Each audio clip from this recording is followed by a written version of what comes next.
संक्षिप्त योग विशिष्ट के निर्वाण प्रकरण पूर्वार्ध में 100वें सर्ग में ब्रह्म से जगत की पृथक सत्ता का निषेध तथा जन्म आदि विकारों से रहित ब्रह्म की स्वतः सिद्धा का विधान। कुंभ ने कहा, राजन, जिसमें कारणता है उसका वह कार्य सिद्ध हो सकता है। वास्तव में जो निर्विशेष ब्रह्म है वे तो किसी का कारण ही नहीं, फिर उससे कार्य होगा ही कैसे? जो कार्य कारण से उत्पन्न होता है वह कारण के सदृश होता है। जो यहाँ उत्पन्न ही नहीं होता उससे भला सादृश्य आएगा ही कहाँ से? भला आप बताइए तो सही, जिसका कोई बीज ही नहीं है वह उत्तम कैसे होगा? जो वस्तु अतर्क्य, अगम्य और निर्विशेष है उसमें बीजता ही कहाँ ठहरेगी? देश और काल के वश में से सभी पदार्थ कारण से युक्त और प्रमाण से गम्य होते हैं, किंतु अकर्ता होने से ब्रह्म निमित्त और उपादान कारणों का प्रमाण कैसे सिद्ध हो सकता है? क्योंकि कर्ता, कर्म और कारण शून्य कल्याण में परमात्मा में कारणता नहीं है, इसलिए जगत शब्दार्थ ज्ञान का वह कारण नहीं हो सकता। अतएव राजन, जो सत्य स्वरूप निर्विशेष ब्रह्म है वह मैं ही हूँ। इस प्रकार आप निश्चय कीजिए, ये प्रतीति होने वाला जगत अज्ञानियों की दृष्टि में ही सत्य है, क्योंकि वह एक अद्वितीय चिन्ह में अजर और शांत निर्विशेष ब्रह्म ही वास्तव में प्रमाणित है। किंतु अलाद चक्र के सदृश ब्रह्म आकृति जो ये जगत चित्त आदि दिखाई देता है वह मृग तृष्णा, जल, दृष्टि दोष से दो चंद्रमा आदि की भ्रांति तथा बाल कल्पित प्रेत आदि की भांति है। जो जगत सर्था ब्रह्मात्मक है यह भला सत्य नाम से कैसे कहा जा सकता है? अज्ञान जनित भ्रांति ही अंतःकरण और चित्त आदि शब्दों से कही जाती है। जैसे मरुमरीचिका में प्रतीत होने वाले जल का ज्ञान ये जल नहीं है, इसी यथार्थ ज्ञान से नष्ट हो जाता है, वैसे ही ये चित्त है इस रूप से हृदय में दृढ़ हुआ जो अज्ञानात्मक विकार है वह ये चित्त नहीं है, इसे यथार्थ ज्ञान से समूल विनष्ट हो जाता है।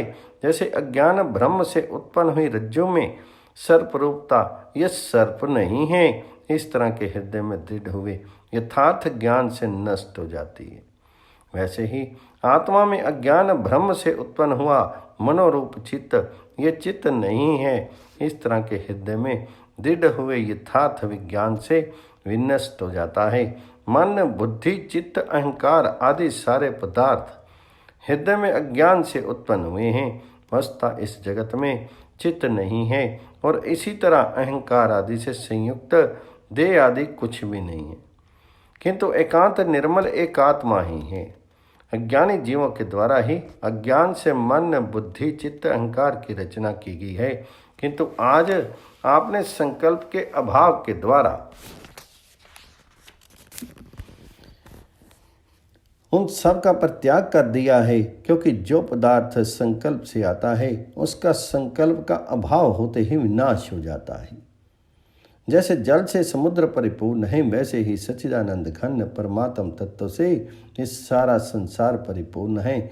न मैं हूँ, ना आप हैं, ना अन्य हैं, ना ये सब पदार्थ हैं, ना चित्त हैं, ना इंद्रियां हैं और ना आकाश ही हैं, केवल एक विज्ञान आनंद घन विशुद्ध परमात्मा ही। घट, पट आदि दृश्य जगत के आकाश रूप से एक वह परमात्मा ही दिखाई देता है। ये चित्त है, ये मैं हूँ इत्यादि तो असत्य कल्पनाएं हैं महीपते। वास्तव में तो इस त्रिलोक में ना कोई जन्म लेता है और ना कोई मरता ही है। सत्य और असत्य भावना रूप ये केवल चेतन का संकल्प मात्र है।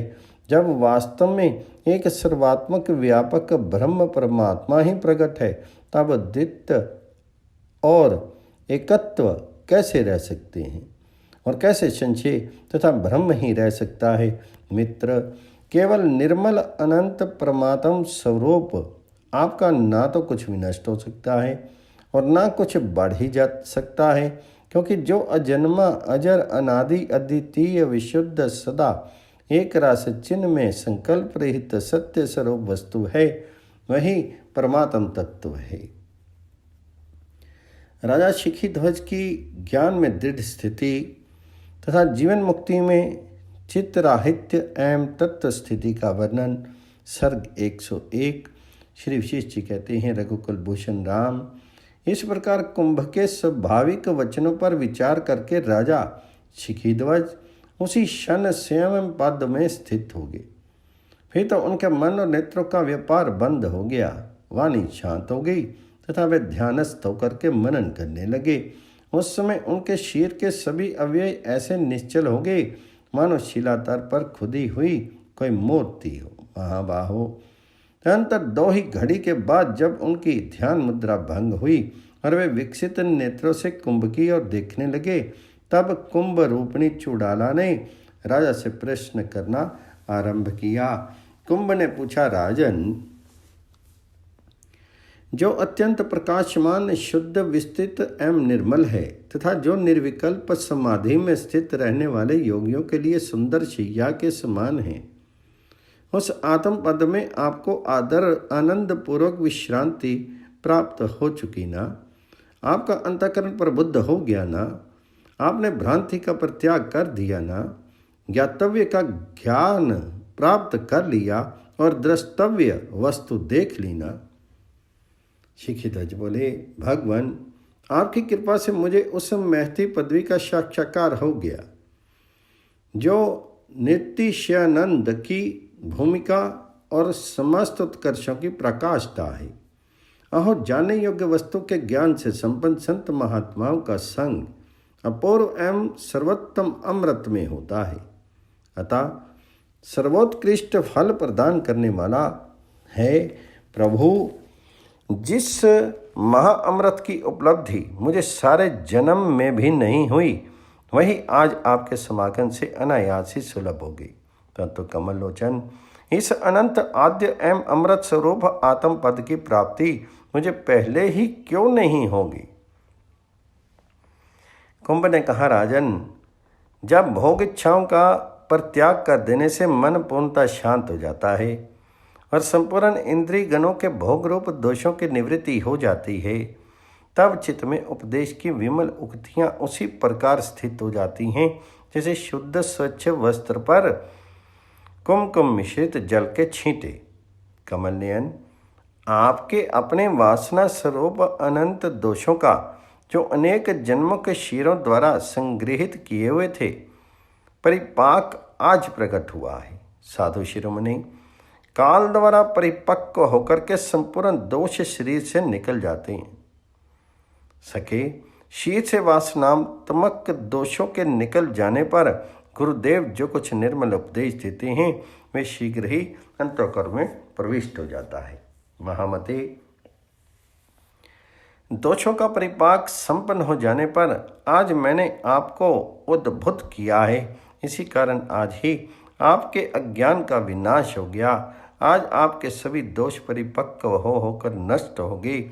आज ही आपने सम्यक रूप से ज्ञान उपदेश धारण किया है। आज ही आप उपदेश संपन्न हुए हैं और आज ही आप प्रबोधवान भी हुए हैं। सत्संग के व्यास से आज आपके समस्त शुभ अशुभ कर्म का समूल विनाश हो गया।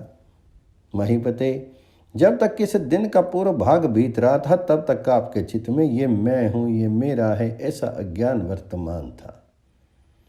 परंतु भूपते, इससे मेरा वचन उपदेश श्रवण करके आपने अपने हृदय से उस अज्ञान को निकाल फेंका, जिससे आपके चित्त का विनाश हो गया है। अतः अब आप भली भांति प्रबुद्ध हो गए हैं। राजन, जब तक हृदय में मन का अस्तित्व वर्तमान रहता है, तब तक अज्ञान रहता है, किंतु ज्यों ही अचित्त रूप से चित्त का विनाश हुआ, त्यों ही ज्ञान का अभ्युदय हो जाता है। द्वैत और अद्वैत की दृष्टि ही चित्त है और वही अज्ञान भी कहा जाता है। इन दोनों की दृष्टि का जो विनाश है, वही ज्ञान तथा वही परम गति है। नरेश्वर, जो प्रतीत होने के कारण सत्य और वास्तव में न होने के कारण असत्य है, तथा जो मिथ्या जगत की कल्पना का स्थान है, उस चित्त का तो आपने विनाश कर ही दिया। इससे अब आपका ज्ञान जाग उठा है और आप विमुक्त हो गए हैं। अतः अब आप शोक शून्य, आयास रहित, निसंग, अनन्य, आत्मज्ञान संपन्न, महान अभ्युदय से युक्त मौनी या मुनि होकर के अपने निर्मल स्वरूप में स्थित रहिए। शिखिध्वज बोले, भगवान, यो आपके कथन के अनुसार जो मूर्ख जीव के लिए ही चित्त है, ज्ञानी के लिए नहीं। किंतु प्रभु, यदि आत्मज्ञानी के लिए चित्त है ही नहीं तो ये आप जैसे जीवन मुक्त मनुष्य मन से रहित होकर के जगत में कैसे विचरण करते हैं, ये बताने की कृपा कीजिए। तो कुंभ ने कहा, तत्वज्ञ, आप जैसा कह रहे हैं ये ठीक वैसे ही है, इसमें थोड़ा सा भी अंतर नहीं है। जैसे पत्थर में अंकुर नहीं निकलता, उसी प्रकार जीवन मुक्तों का चित्त व्यापार शून्य हो जाता है, क्योंकि पुनर्जन्म लेने में सहायक जो घनीभूत वासना होती है वही चित्त शब्द से कही जाती है और वह आत्मज्ञानी में रहती नहीं। आत्मज्ञान संपन्न पुरुष जिस वासना द्वारा संसारिक कर्मों का व्यवहार करते हैं उसे आप सत्व नाम वाली समझिए। वह वासना पुनर्जन्म से रहित होती है जो सत्व में स्थित है तथा जिनकी इंद्रियां सम्यक प्रकार से वश में हैं। ऐसे जीवन मुक्त महात्मा आसक्ति रहित होकर के विचरते हैं, परंतु चितस्थ पुरुष वैसा कभी नहीं कर सकते। राजन, अज्ञान से आच्छादित चित्त को चित्त कहते हैं और प्रबुद्ध चित्त सत्व कहा जाता है। जो ज्ञानी हैं वे चित्त में स्थित रहते हैं और महाबुद्धिमान ज्ञानी लोग सत्व में स्थित रहते हैं। बहुपते, चित्त बारंबार उत्पन्न होता है किंतु सत्य पुनः नहीं पैदा होता, इसलिए अज्ञानी बंधन में पड़ता है, ज्ञानी नहीं पड़ता। राजन, मुझे यह ठीक ठीक पता है कि आज आपने पूर्ण रूप से अपने चित्त का विनाश कर दिया है, जिससे आप सत्व संपन्न हो गए हैं और महात्यागी बनकर स्थित हैं। आज आपकी सारी वासनाएं नष्ट हो गई हैं, जिससे आपकी विशेष शोभा हो रही है। मुने, मैं ये भी मानता हूं कि आपका मन आकाश की तरह निर्मल हो गया है। आप परम शांति को प्राप्त हो गए हैं और सिद्ध होकर के सर्वोत्कृष्ट सम स्थिति में पहुंच गए हैं। राजन, ये वही महात्याग है जिसमें आपने अपने सर्वस्व रूप चित्त का परित्याग कर दिया है। भला तप आपके कितने दुखों का विनाश करने में समर्थ होता। ये तो उपरति रूप परम सुख है, यही अक्षय सुख है, यही वास्तव में सत्य है। स्वर्ग आदि का जो थोड़ा बहुत सुख है वह सत्य नहीं है, क्योंकि वह विनाशशील है तथा उत्पत्ति या विनाश युक्त होने के कारण वर्तमान काल में ही प्रतीत होता है। राजऋषि, जैसे आकाश से भी अत्यंत निर्मल सच्चिदानंद घन परमात्मा से सभी पदार्थ सम उद्भूत होकर के दृष्टिगोचर होते हैं, वैसे ही वे उसी परमात्मा में विलीन भी हो जाते हैं। संकल्प से ही जिनकी उत्पत्ति हुई, ये ऐसे पदार्थों को आत्मज्ञानी महात्मा लोग जल में प्रतिबिंबित सूर्यों की तरह समझ करके ग्रहण नहीं करते। सज्जन शिरोमणि, जगत में जिसका चित्त स्पंदन रहित हो गया है उसके समीप संसार आ ही नहीं सकता, क्योंकि महिपाल इस त्रिलोकी में जो जो दुख जीव को प्राप्त होते हैं वे सभी चित्त की चपलता से ही उत्पन्न हुए रहते हैं। इसलिए जिनका चित्त स्थिर, शांत, स्पंदन शून्य और चंचलता रहित हो गया है, वही मनुष्य सदा परम आनंद में निमग्न रहता है और वही साम्राज्य परमात्म साक्षात्कार का पात्र होता है। शिखिध्वज बोले, संपूर्ण संशयों का उच्छेद करने वाले विभव, स्पंद और अस्पंद ये दोनों किस प्रकार एकता को प्राप्त होते हैं, वह विधि मुझे शीघ्र बतलाने की कृपा कीजिए। तो कुंभ ने कहा, राजन, जैसे सागर जल रूप से एक है, उसी तरह ये सारा जगत चिन्ह मात्र स्वरूप होने के कारण एक ही वस्तु है। अतः जैसे तरंगें शुद्ध जल को ही उछालती हैं, वैसे ही बुद्धिवृत्तियां उसी चिन्ह मात्र को स्पंदित करती हैं। तार श्रुतियां जिसका ब्रह्म चिन्मात्र, अमल और सत्व आदि नामों द्वारा गान करती हैं, उसी को मूल लोग जगद्रूप से देखते हैं। इस संसार का स्वरूप तो चेतन परमात्मा का स्पंदन मात्र है।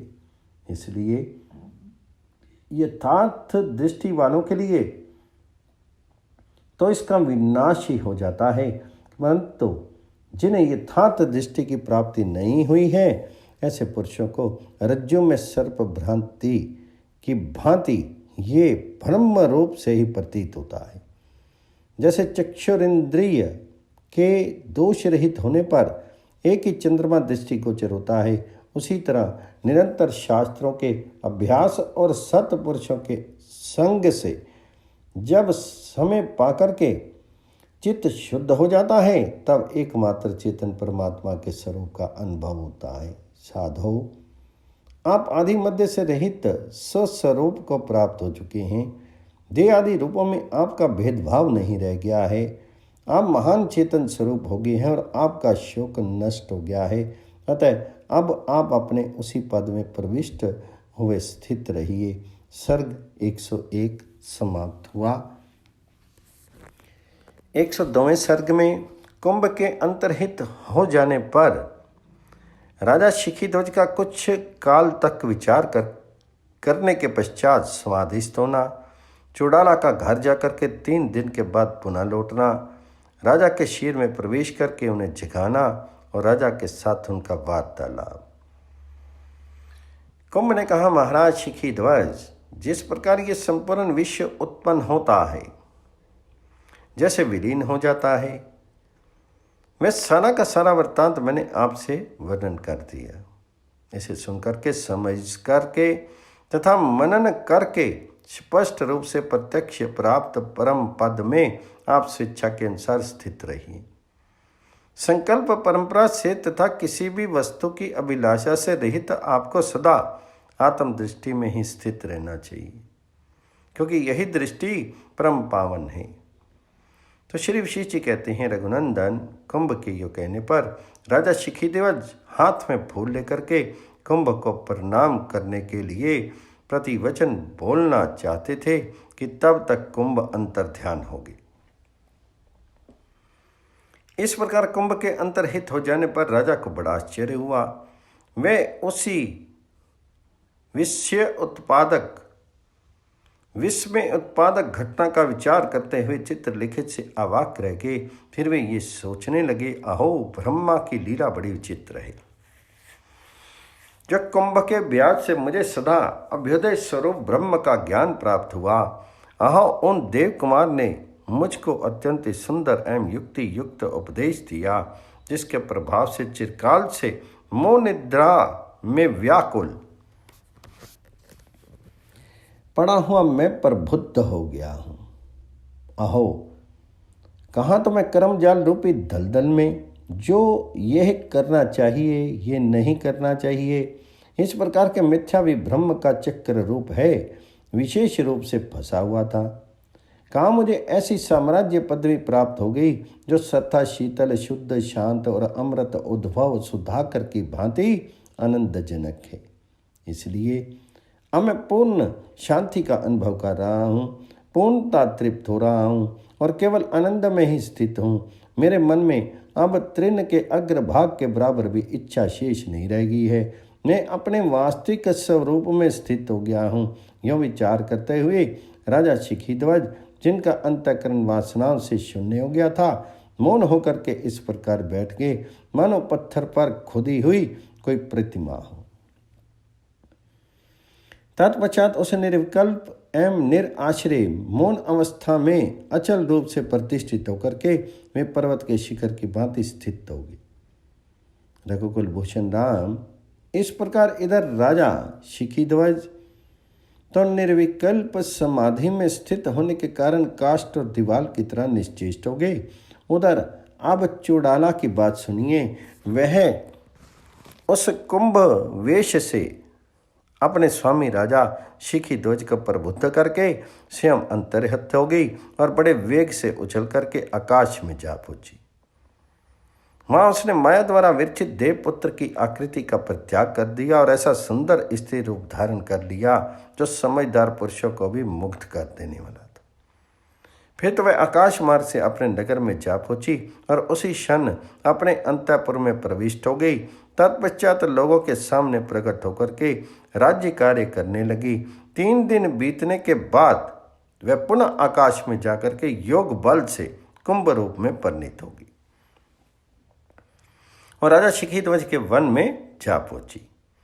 वहां उस वन स्थली पर उतरकर चुड़ाला ने देखा कि राजा शिखीध्वज उसी स्थान पर निर्विकल्प समाधि में स्थित होकर के ऐसे निश्चल हो गए हैं जैसे चित्रलिखित वृक्ष। उन्हें देख करके मैं बारंबार इस प्रकार कहने लगी, अहो बड़े सौभाग्य की बात है कि यहाँ इन राजा को अपने आत्मा में विश्राम प्राप्त हो गया, जिससे ये सम शांत एवं स्वस्थ होकर के स्थित हैं। इसलिए मैं इन्हें इस समाधि से अवश्य जगाऊंगी, क्योंकि अभी इनका देह त्याग करना उचित नहीं है। यो सोच विचार करके चुड़ाला अपने स्वामी के आगे बारंबार ऐसा भीषण सिंहनाद करने लगी जो वनचरों को भी भयभीत करने वाला था। किंतु जब पुनः पुनः उस भयंकर सिंहनाद के करने पर भी पर्वत की शिला के समान राजा विचलित नहीं हुए, तब चुड़ाला उन्हें हाथों से हिलाने डुलाने लगी। परंतु जब झकझोर देने पर भी राजा नहीं जागे, तब कुंभ रूपणी चुड़ाला सोचने लगी, अहो ये साधु भगवान तो अपने स्वरूप में परिणित हो गए हैं, अब मैं इन्हें किस युक्ति से जगाऊं। ऐसा विचार करके सुंदरी चुड़ाला ने पति की ओर देखा और फिर उनके शीर का स्पर्श किया। जीवन के हेतु बहुत लक्षणों से जब उसने जान लिया कि अभी ये जीवित हैं, तब वे कहने लगी कि अभी इनके हृदय में प्राण विद्यमान है। श्री राम ने पूछा, ब्राह्मण जिनका चित्त अत्यंत शांत हो गया है और जिनकी स्थिति काष्ठ और लोष्ट किसी हो गई है, ऐसे ध्यानशाली पुरुष के सत्व शेष का ज्ञान कैसे होता है। तो श्री विशेष जी ने कहा, वत्स राम, जैसे बीज के अंदर पुष्प और फल सूक्ष्म रूप से वर्तमान रहते हैं, वैसे ही किसी भी ध्यानशाली पुरुष के हृदय में प्रबोध का कारण भूत सत्व शेष वासना रहित अंतःकरण सूक्ष्म रूप से विद्यमान रहता ही है। जैसे समान रूप से बहने वाले जल प्रवाह में तरंग आदि की उत्पत्ति नहीं होती, वैसे ही जिस ध्यानी के अंतःकरण की गति सम हो गई है, उसमें राग आदि दोषों का उद्भव नहीं होता। श्री राम, जिस शरीर में ना तो चित्त विद्यमान है न सत्व ही है, वह शरीर मरण द्वारा वैसे ही पंच तत्वों में विलीन हो जाता है, जैसे गर्मी में बर्फ गल करके अपने असली जल स्वरूप में परिणित हो जाती है। परंतु राजा शिखीध्वज का वह शरीर यद्यपि चित्त शून्य था, तथापि उसमें पर्याप्त गर्मी वर्तमान थी और वह सत्व अंश अर्थात वासना रहित अंतःकरण से संयुक्त था। इसी कारण पंच तत्वों में विलीन नहीं हुआ। तब उस श्रेष्ठ सुंदरी चुड़ाला ने अपने पति के शरीर की इस दिशा का अवलोकन करके शरीर की विचार किया कि यदि मैं इन्हें नहीं जगाती हूँ तो भी कुछ समय के बाद ये स्वयं जाग ही जाएंगे, किंतु मैं यहाँ अकेले ही क्यों बैठी रहूं, अतः इन्हें अवश्य जगाऊंगी। यह विचार करके चुड़ाला अपने इंद्रिय समूह रूपी शरीर को वहीं छोड़ करके स्वामी के अंतःकरण में प्रविष्ट होगी। वहां पहुंच करके उसने सत्वगुण संपन्न अपने स्वामी की चेतना को स्पंदित कर दिया और फिर लौट करके वह अपने शरीर में उसी प्रकार प्रवेश कर गई जैसे चिड़िया अपने घोंसले में घुस जाती। अंतर कुंभ स्वरूपनी चुड़ाला वहां से उठ करके एक पुष्प आच्छादित स्थान में जा बैठी और सामगान करने लगी। उस सामगान को सुनकर के राजा के शरीर में वर्तमान सत्वगुण संपन्ना चेतनता उद्बुद्ध हो उठी। आंख खोलने पर राजा शिखीध्वज ने कुंभ को अपने सामने उपस्थित देखा, जो दिव्य शरीर से युक्त होकर के सामगान में तत्पर थे तथा मोतीमान दूसरे सामवेद से जान पड़ते थे उन्हें देख करके राजा ने सोचा, अहो मैं तो धन्य हो गया जो ये मुनि पुनः अपने आप यहाँ पधारे। ऐसा विचार करके उन्होंने कुंभ को पुष्पांजलि समर्पित की और कहा, भगवान मालूम होता है मुझे पवित्र करने के लिए ही आपका पुनः आगमन हुआ है। यदि ऐसी बात नहीं है तो आप ही बतलाइए कि आपके पुनः आगमन में दूसरा कौन सा कारण हो सकता है। कुंभ ने कहा, महाराज मैं शीर से तो आपके पास से चला गया था, किंतु मेरा चित्त तो यहाँ आपके साथ ही स्थित था। इसी कारण मैं आपके सामने पुनः उपस्थित हुआ हूँ, क्योंकि मेरी तो ऐसी धारणा है कि इस जगत में आपके समान मेरा बंधु, आप्त, सुहृद, मित्र, सखा, विश्वास पात्र व्यक्ति अथवा अनुयायी दूसरा कोई नहीं। शिखिध्वज बोले, अहो देवपुत्र, असंग होते हुए भी जो आप मेरे समागम की इच्छा रखते हैं, इससे प्रतीत होता है कि आज निश्चय ही मेरे पुण्य सफल होगी। कुंभ ने कहा, राजन आपको महाआनंद स्वरूप परम पद में विश्राम की प्राप्ति होगी ना, आप इस भेद में दुख से सत्ता रहित होगे ना, भोग की निरस्ता का विचार करके आपात रमणीय संकल्पों में आपका प्रेम एकदम निर्मूल हो गया है ना, आपका मन है और उपादेय की अवस्था को अतिक्रांत कर गया है ना, वे शांत सम संपन्न होने से समता युक्त और प्रारब्ध के अनुसार प्राप्त पदार्थों में उद्वेग शून्य होकर ही स्थित रहता है ना। तो शिखिध्वज बोले, भगवान चिरकाल के पश्चात थोड़े ही समय में मैं निर्विकार होकर के पूर्ण विश्राम को प्राप्त हो गया हूँ। मुझे संपूर्ण प्रातव्य पदार्थ उपलब्ध हो चुके हैं। अब मैं पूर्णतः तृप्त हो गया हूँ। जिस ब्रह्म का मुझे न तो ज्ञान ही था और न जिसकी प्राप्ति ही हुई थी, उसे मैंने जान लिया और प्राप्त भी कर लिया तथा छोड़ देने योग्य संसार का त्याग भी कर दिया। अब मेरा मन वासना रहित हो गया है और मैंने परम आत्म स्वरूप परम तत्व का आश्रय भी ले लिया है। अब मेरे लिए कुछ भी शेष नहीं रह गया है। अब तो मैं संसारिक वासनाओं से शून्य, मोह और भय से रहित, वीतराग, नित्य ज्ञान स्वरूप, सर्वत्र समतापूर्ण, सर्वथा सौम्य, सर्वात्मक, सारी कल्पनाओं से मुक्त, आकाश मंडल के समान निर्मल तथा एक रूप होकर स्थित हूँ। सर्ग 102, 103 समाप्त हुआ।